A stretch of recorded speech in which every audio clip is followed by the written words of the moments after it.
देखिए, देश संविधान से चलता है। संविधान बराबरी की बात करता है, इक्वालिटी की बात करता है।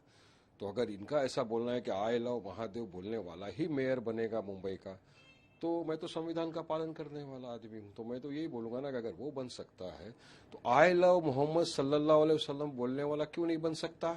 क्यों कोई खान, पठान, शेख, अंसारी, कुरैशी, सैयद क्यों नहीं बन सकता मेयर? बनेगा इंशाल्लाह। हमारा तो ये उम्मीद है कि एक दिन मुंबई की मेयर हमारी हिजाब पहनने वाली महिला बहन भी बनेगी इंशाल्लाह। बन सकते थे कि पहले भी मुसलमान लोग बने। भारत के प्रेसिडेंट बन चुके हैं APJ Abdul Kalam Azad ji, vice president रह चुके हामिद साहब, कितने सारे गवर्नर हैं जो बने हैं मुसलमान।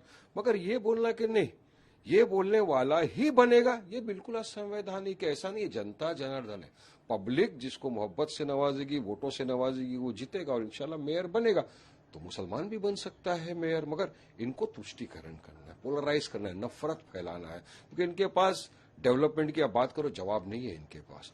आप इनको बढ़ती हुई महंगाई की बात करो, जवाब नहीं है। मुंबई में जो बढ़ता हुआ पोल्यूशन है, जिसके लिए मुंबई की उच्च न्यायालय ने इनको फटकार लगाई, उसके लिए क्या इनके पास है? कोई जवाब नहीं है। किसान आत्महत्या कर रहा है, उसके बारे में क्या इनके पास पॉलिसी है? कोई जवाब नहीं है। बारिश आती है, देखिए जो इलेक्शन होता है ना, ये सिविक इश्यूज के ऊपर है, कॉरपोरेशन का। एक बारिश में आप देखो, आधे घंटे में पूरा मुंबई में अफरा तफरी का माहौल मच जाता है, पानी भर जाता है, ट्रेनें बंद हो जाती है। तो कहाँ है ड्रेनेज सिस्टम का? इतने सालों से सत्ता में सब बैठ के मलाई खाए, इसके ऊपर काम क्यों नहीं किया? इनको सवाल करो, जवाब नहीं देंगे ये आपको। तो ये तमाम मुद्दों से ध्यान भटकाने के लिए इनको एक ही चीज मिल गया है, किसी भी तरह मुसलमानों के खिलाफ अनाप शनाप बकवास करो, ध्यान भटकाओ, ध्रुवीकरण करो, पोलराइज करो, अपनी गंदी राजनीति को चमकाओ। मगर महाराष्ट्र की आवाम समझदार है, इनके झांसों में नहीं जाएगी। वो चाहती है कि उसको वोट दे जो डेवलपमेंट की काम करे, जो उसके साथ कांधे से कांधा मिलाकर इशू पे खड़ा रहे, उनके हक इंसाफ के लिए लड़े। और वैसी महाराष्ट्र की आवाम को एक पार्टी दिख रही है, मजलिस इत्तेहादुल मुस्लिमीन। ये मोहब्बत है हमारे पार्टी सदर बैरिस्टर असदुद्दीन ओवैसी के प्रति। जो आपने अभी महाराष्ट्र में नगर परिषद का चुनाव आया, उसमें देखा लोगों ने हमको काफी भरी संख्या में वोट दिया। 83 हमारे जीते नगर पार्षद, हमारा चेयरमैन बना। तो ये दर्शाता है इस बात को कि लोग एमआईएम की तरफ आ रहे हैं, असद ओवैसी साहब को मान रहे हैं अपना नेता। उनको लग रहा है वाकई में आदमी संविधान की बात करता है, रूल ऑफ लॉ की बात करता है, और लोग वोट देते हैं। और यकीन मानना, ये चुनाव में भी जो महाराष्ट्र के अंदर विभिन्न जगहों पर हम लड़ रहे हैं, इंशाल्लाह मुझे यकीन है कि पूरी महाराष्ट्र की आवाम जहां जहां हमारे उम्मीदवार खड़े हैं उनको वोटों से, मोहब्बतों से, दुआओं से नवाजेगी। और भारी संख्या में हमारे कॉरपोरेटर्स जीत के कॉरपोरेशन के अंदर जाएंगे और इनकी एक गंदी नफरत वाली राजनीति नहीं चलेगी। अब क्या है, बीजेपी ने अपने नफरती चिंटुओं को छोड़ा है, अब उसमें एक और घुस गए, वो नवनीत राणा जी। उन्होंने क्या नफरत फैलाई?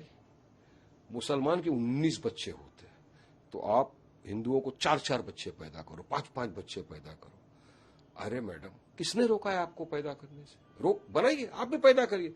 अगर मुसलमान 19 पैदा करता है, आप 25 पैदा करो, कंपटीशन करो, ताकत है, हिम्मत है, करो। आप ये जो महिलाओं को ज्ञान पेल रहे हो बच्चों पैदा करने का ज्यादा, तो पहले वो ज्ञान अपने आप को दो। पहले अपने घर में झांको, आपके कितने बच्चे हैं? 2। आप महिलाओं को बोल रहे हो 5 पैदा करो। अरे तो उनके खाने पीने का प्रबंध पहले करेंगे क्या नहीं? और मैं तो आपके माध्यम से पूछना चाहता हूं कि मैडम जी, मुझे वो कपल के पास ले चलो जिनके 19 बच्चे, मैं मिलना चाहता हूं उनसे। नहीं है इनके पास। जब तो ये चलती ट्रेन में एक और नफरती चिंटू घुस गया, मुसलमानों के खिलाफ बोला, मीडिया ने उनको उठाया, अब उनको पब्लिसिटी चाहिए, तो इसी तरह पब्लिसिटी ले रही। जबकि डेटा पढ़ते नहीं है। डेटा बताता है कि टीएफआर जो रेट है मुसलमानों का गिरता जा रहा है, टोटल फर्टिलिटी रेट जिसको बोलते हैं। मुसलमान हाईएस्ट कॉन्डोम इस्तेमाल करने वाला बन गया है पूरे देश के अंदर। तो ये तमाम चीज का डेटा जब वो पढ़ेंगे तो इस तरह के अनाप शनाप बकवास नहीं करेंगे। तो मैं चाहूंगा कि आप भी इनको ज्यादा पब्लिसिटी मत दो। ये बीजेपी को आदत है सिर्फ ध्रुवीकरण करना, नफरत फैलाना।